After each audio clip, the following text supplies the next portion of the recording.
Okay, so today I'm going to talk about the match fixing video from Sean Gez. The link to the video will be in the description. I'm going to try and keep it brief because I didn't actually plan on making this video because I kind of just got annoyed at the community of Valorant a tiny bit. And that's the reason why I'm making this video. So I'm going to talk very briefly about Bray. Who Bray, if you don't know, is this guy. And he basically is one of the main orchestrators of the match fixing. I think that his screenshots are pretty condemning, and I would be surprised if Riot don't take legal action. That's what I'm going to say about Bray. I think the screenshots kind of speak for themselves. Next is Cooker, and I think Cooker is a bit more outside of things, but I think he's definitely been at least informed by Bray about the match fixing, if not being involved. I think from Sean Gez's video, and these are all like speculation. And the reason why I want to bring up Cooker is because he posted some very interesting screenshots of his betting slips.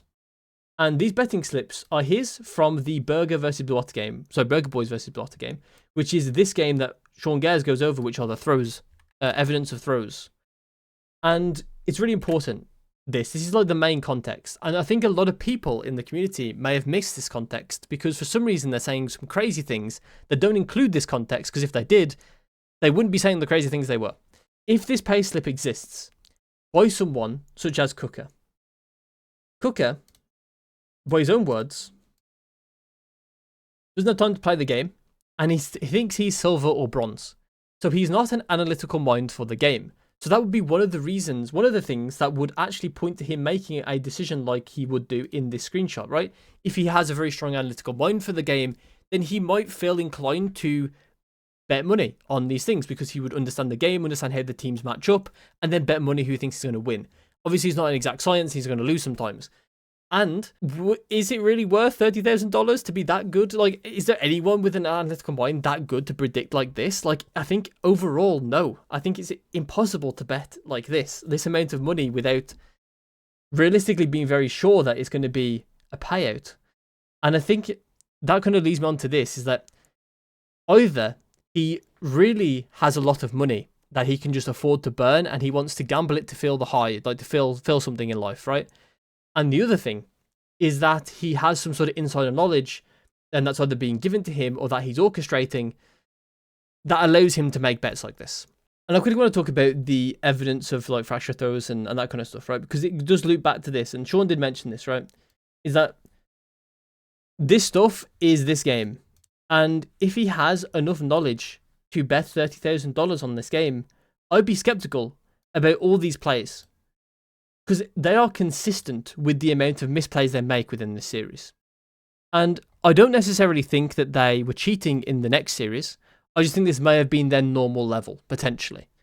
And what I also think as well, because the reason why I think it's their normal level is because they seem to make fairly coin flippy plays as well, which I don't think they would make if they were cheating. Like, for instance, like this play is fairly coin flippy, right? He already crossed when there could have been someone watching it very, very easily. And this is before his team even made any sound. So, and things like this, like, it's just coin flippy. Like, he could have just made a stupid mistake. And obviously, yes, he could have had walls to understand that wasn't going to be a mistake. So it is potential to be there.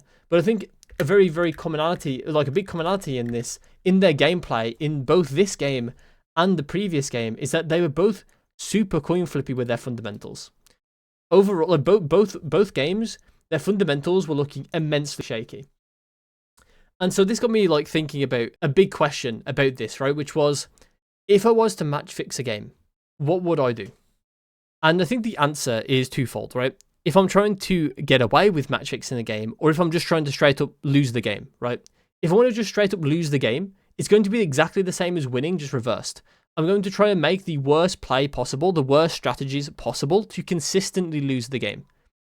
And to get away with that, you would have to choose a way that is either perceptually, so it's all about perception, right? It's either perceptually that I could get away with the actions that I'm taking in the game, or that the actions that I'm taking in the game go unnoticed. And I think that the fundamentals of the game are something that a lot of players are going to not notice, right? A lot of players that aren't like Sean Gez, FNS, Tarek, people that are more analytical about the game, Sliggy, Mini, whoever, right? they're not going to notice they're going to notice the fundamentals a lot more in comparison to the general player base. So they might choose the fundamentals of the game to kind of, especially when they're already a shaky team fundamentally, in my opinion, they might choose the fundamentals knowing that they are a fairly shaky team and that teams will see that they can make these mistakes in previous games anyway. They might choose that to kind of obscure the fact that they are match fixing. I think that you can also use mechanics, and you can also use like trying to find specific timings in rounds and that kind of stuff as well, because that's fairly coin flippy in the way that you want to do it. Like, mechanics aren't always consistent. You're going to miss a shot at some point, so you can use mechanics.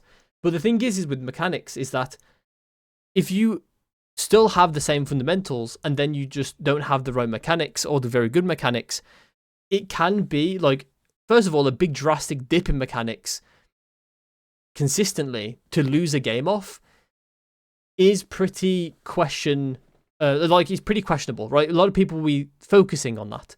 So it's not exactly going to be something that is obscure, right? When you see someone miss a shot, it's a lot more obvious when they miss a shot than it is when they fundamentally made the right or wrong play positionally.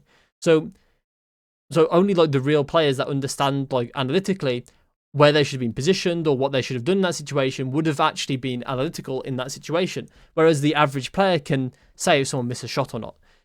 So I think that's also a very important thing to talk about. I definitely have overthought overall with all this stuff. But I think that it's important to kind of overthink this type of stuff, because at the end of the day, this is like the whole scene is kind of on the line with this, right? It's really important that all of this gets rooted out. And honestly, we're already kind of at the back foot of it being rooted out due to the fact that it got kind of leaked a bit too early and they could hide a bunch of things. And there's probably a bunch of evidence that has been hidden due to that fact. And we may never even see it. We may even allow some match fixers to keep playing because we just don't have evidence available for them.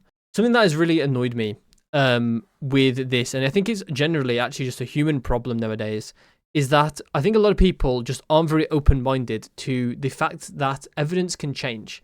Because I think a lot of people have kind of dismissed the match fixing, or dismissed a lot of it, especially surrounding the Burger Boys and Blue Otter stuff, simply because the evidence is within the game, right? Like, it's this stuff, right? And obviously, Sean Gayes does have a stake in Shopify, so it makes sense that he would want to levy potential cheat allegations towards a team.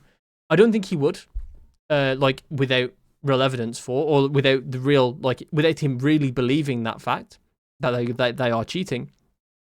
And I think that it's important to be open to the fact that this evidence can change, and once the evidence changes, not be afraid to change your mind, because I think a lot of people at the moment in life, in general, in a lot of areas, in politics and all that kind of stuff, people are just so afraid to change their mind and to be wrong.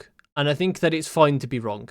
In this, I've probably said a couple of wrong things in this video that will end up being wrong when evidence comes to light, or more evidence comes to light. And I'm okay with that. I'm okay with being wrong, and I'll move on and take the new evidence with an open mind again. And I think that a lot of people are failing to do that. And I think that this video has made me realize that with the Valorant community, is that a lot of people in the Valorant community are exactly the same. They will just shut down any type of allegations. I also saw it with the fluorescent stuff as well, where if evidence is brought forward, if it doesn't quite match what they think is evidence, they're going to shut it down completely and not even engage with any new potential evidence that has been presented. And I think that that is a real shame, because I think that is a really dumb way to think about things. That's just what I wanted to say at the end of this video. So I hope you enjoyed. I'll see you in my next one.